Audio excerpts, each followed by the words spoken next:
manter um software em produção é um negócio hoje crucial, né? A gente não vive sem software hoje, desde os seus smartphones, seus computadores, televisões, enfim, todo hoje usa software. E software é um negócio importante que tem que estar rodando em produção com segurança, né? Mas e se esse software em produção cai por culpa de alguma pessoa desenvolvedora? O que você acha que devia acontecer? Demitir ou não? Vamos conversar um pouquinho sobre isso hoje? E aí pessoal, tudo certo? Meu nome é Júlio Arruda e estamos aqui hoje para mais um vídeo no canal para falar um pouquinho de um assunto bem diferente, né? Não é nada técnico diretamente, né? A gente vai falar um pouquinho sobre demissões, softwares e carreira talvez, né? Há algum tempo atrás eu trouxe um vídeo aqui no canal explicando que eu derrubei um ambiente de produção de um cliente e que eu achei que ia ser mandado embora por causa disso, né? Mas no fim deu tudo certo. Ontem, especificamente, eu vi esse post aqui no Twitter, né?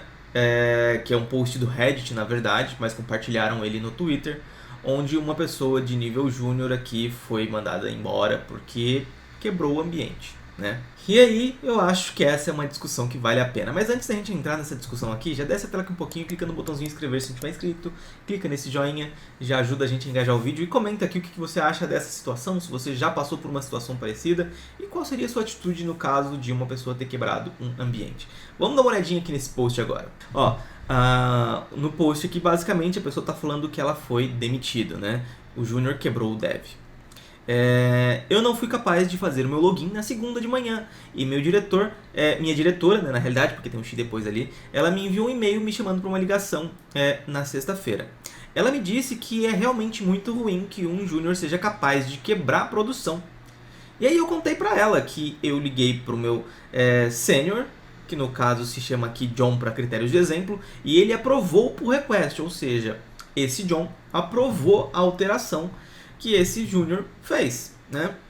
E aí o código foi feito push para a branch principal e aí entrou no ciclo, né, de pipeline de implantação. Ela disse que não é possível confiar nos seniors porque eles são muito ocupados e que ele deveria ter aguardado para fazer esse push. O restante do post aqui, ele tá falando que ele pediu uma carta de referência, ela negou, foi a primeira vez que ele fez merda, ela disse que sim, eu tenho aqui que a performance dele era legal e tudo mais, e que ele também tinha entrado num financiamento recente de um imóvel, provavelmente. Mas a questão aqui é o seguinte, essa pessoa fez um pull request, que um sênior aqui no caso denominado John, provavelmente é um nome fictício, aprovou e aí entrou no ciclo de produção. E aí o X da questão é, a culpa é realmente do Dev Júnior aqui nesse caso? Para começo de conversa? Porque, assim, vamos por partes então, né? O Dev Júnior, vamos levar em consideração que ele fez um código quebrado. Beleza? Estamos de acordo aqui?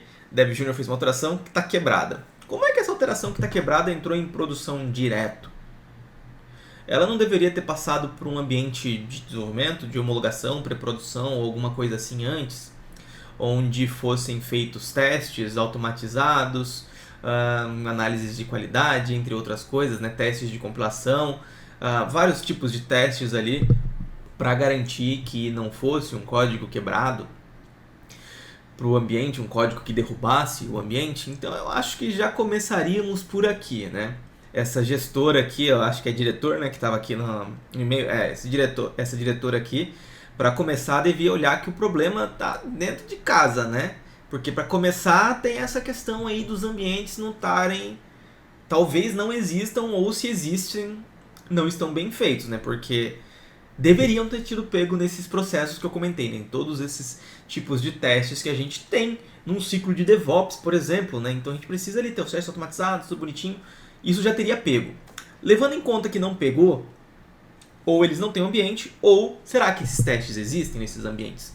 Será que eles dão atenção para esses testes? Porque eu já vi em vários cenários onde as pessoas desabilitam os testes para os pull requests passarem.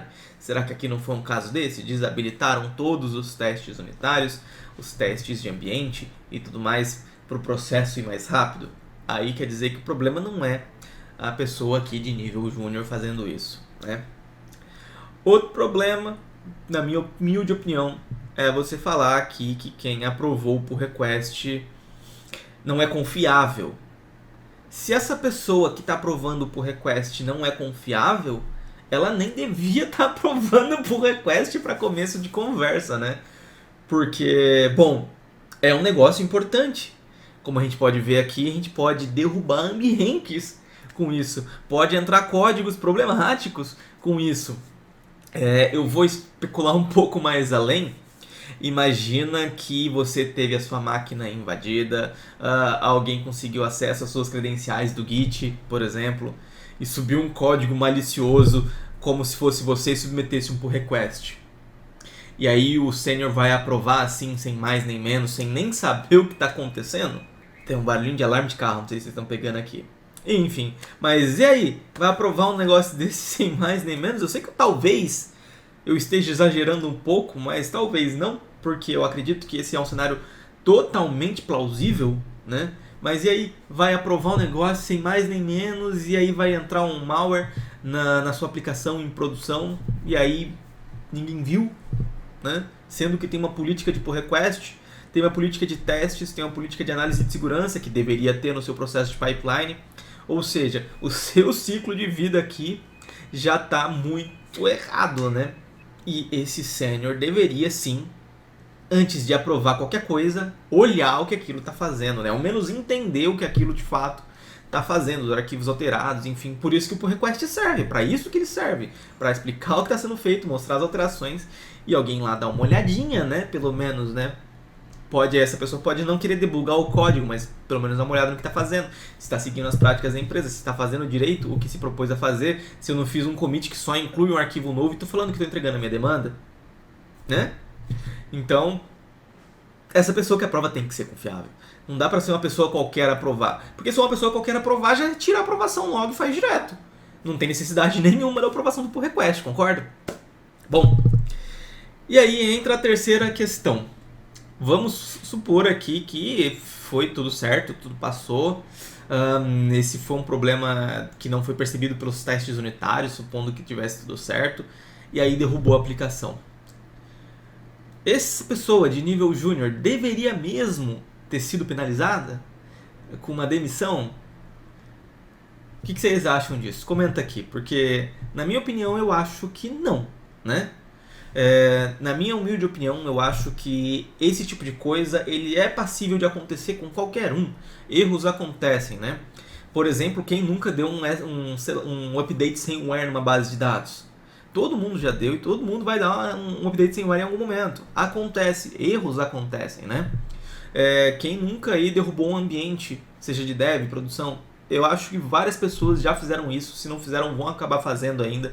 Em algum momento podem fazer. Eu, como eu disse, eu já fiz até um vídeo aqui falando sobre isso, da vez que eu derrubei. Vocês conseguem achar aqui no canal o vídeo onde eu contei essa história, que eu estava criando um script lá de deploy de aplicação em máquinas virtuais. Eu fui desligar as máquinas, eu acabei desligando mais máquinas do que deveria no meu script. Por quê? Por causa de, basicamente, um select sem where. E aí eu saí desligando todo mundo. Enfim, acontece. E aqui, nesse tipo de cenário, pelo menos na minha opinião, você pode pensar diferente. Não deveria ser um tipo de caça às bruxas, né? Onde você vai ter que falar, não, tem que culpar fulano, tem que culpar ciclano, alguém tem que assumir a culpa. Não, acidentes acontecem, o time de desenvolvimento tem que resolver. E aí a gente descobriu quem foi por acaso, porque a gente viu lá o histórico de commit do Git, ok? Vamos instruir essa pessoa, vamos ajudar essa pessoa a entender, a entender os pontos que ela precisa se atentar para evitar que isso aconteça. Um ponto que diz aqui nesse e-mail que eu realmente concordo é que um júnior não devia ser capaz... Não que um júnior, né? Mas que um desenvolvedor não devia ser capaz de quebrar a produção desse jeito. Que é o que dá a entender aqui pra mim que é o ciclo de desenvolvimento está quebrado. Porque, como eu falei lá atrás, se você acabou de fazer um commit, ele devia ter passado pelos outros ambientes. Ele quebrou dev. Se não quebrou dev, não quebrou homologação, por que quebrou produção? Tem alguma coisa muito errado. Se isso não foi detectado em dev, não foi detectado em homologação, só detectou em produção, tem alguma coisa muito errado no seu ciclo, né? Então, assim, isso realmente, não focando na pessoa de nível júnior, mas ninguém deveria conseguir quebrar produção desse jeito, de uma maneira tão simples. porque isso tudo deveria ter pego no ambiente anterior. E aí entra a pergunta, não tem os testes? Não tem o processo? Ou o ambiente é diferente? Qual é as diferenças? Por que um quebrou e o outro não? Aqui eu acho que valeria mais um processo de investigação de por que isso aconteceu, de que por que quem fez isso está aqui ainda, né? Porque essa pessoa ela precisa aprender, precisa ser instruída, precisa entender o que ela deve fazer, o que ela não deve fazer. Faz parte do nosso ciclo de aprendizado errar e aprender com os erros, né? Então todo mundo já errou, todo mundo aqui vai errar e todo mundo vai aprender com esses erros. Você vai evitar que eles aconteçam de novo, como é o meu caso. Aconteceu comigo de eu desligar aquelas VMs por um select sem where. Hoje, todo script que eu faço, eu me atento umas 10, 15 vezes para ver se realmente está certo antes de fazer qualquer processo que tenha alteração em algum ambiente. Se eu estou fazendo uma inclusão, exclusão, desligando, ligando, incluindo dados, excluindo dados, eu verifico umas 10 vezes para evitar que um problema daquele tipo aconteça de novo. É justamente esse tipo de coisa. A gente tem aqui cenários onde as pessoas estão culpando outras onde não deveriam. Onde deveria parar para entender se o processo que elas estão seguindo está certo. Onde se o processo de aprendizado interno está certo. A gente deveria aqui instruir o nosso time, apoiar o nosso time a evoluir, a corrigir os problemas para que isso tudo funcione da melhor maneira possível. Então, bom, eu não sei o que vocês pensam, mas a minha ideia é mais ou menos essa, né? Só demitir alguém aqui, principalmente de um nível mais iniciante, porque derrubou um ambiente, não é a resposta. Eu sei que aqui é uma empresa gringa que pouquíssimo provável veria esse vídeo e se vê não vai entender nada do que eu tô falando, porque, bom, tô falando em português, né? Mas eu acho que, na minha opinião, eles erraram e erraram feio em demitir essa pessoa porque ela derrubou um ambiente. Elas deveriam olhar internamente todo o ciclo de vida delas ali para saber o porquê que isso caiu, né? Óbvio que eu estou olhando aqui um relato de uma pessoa. Eu não tenho o relato do outro lado, então eu estou me baseando na visão da pessoa que foi demitida. E levando em consideração que essa pessoa aqui explicou exatamente o que aconteceu, para mim eu acho que a empresa aqui nesse caso tomou uma atitude que não deveria ter tomado. Ela deveria ter olhado para dentro ali, instruído essa pessoa nesse problema, chamado esse sênior, falar, olha, a gente errou nisso, nisso, aquilo, vamos entender aqui como é que a gente pode corrigir isso. Não falar que o sênior não é confiável, ou falar que o dev derrubar a produção é um negócio passível de demissão, porque isso não faz o menor sentido na minha cabeça, né? Se fosse assim, a gente ia estar mandando o dev a todo momento embora porque aconteceu algum problema, porque fizeram um select sem where, um update sem where, derrubaram alguma coisa, excluiu alguma coisa. Acontece, né? É importante a gente sempre ter backup das coisas, porque esse tipo de coisa acontece. E a gente tem que estar preparado para resolver. E aí no nosso ciclo de desenvolvimento, de DevOps, a gente tem que estar ali um processo de rollback bem definido, ter as políticas de branch bem definidas para poder desfazer alteração, os pull requests devem ser muito bem descritos e quem aprova deve ser confiável. Enfim, a gente tem que ter esse processinho bem amarrado para que coisas como essa aconteçam o mínimo possível, ou melhor, não aconteçam, né? Bom, mas diz aí, sua opinião é muito importante, coloca aqui nos comentários o que você acha disso, se você já passou por uma situação dessa, o que você fez se você passou por uma situação dessa, como foi a sensação e tudo mais. Bom, espero que tenham gostado, espero vocês nos próximos vídeos, próximas lives, aquele abraço.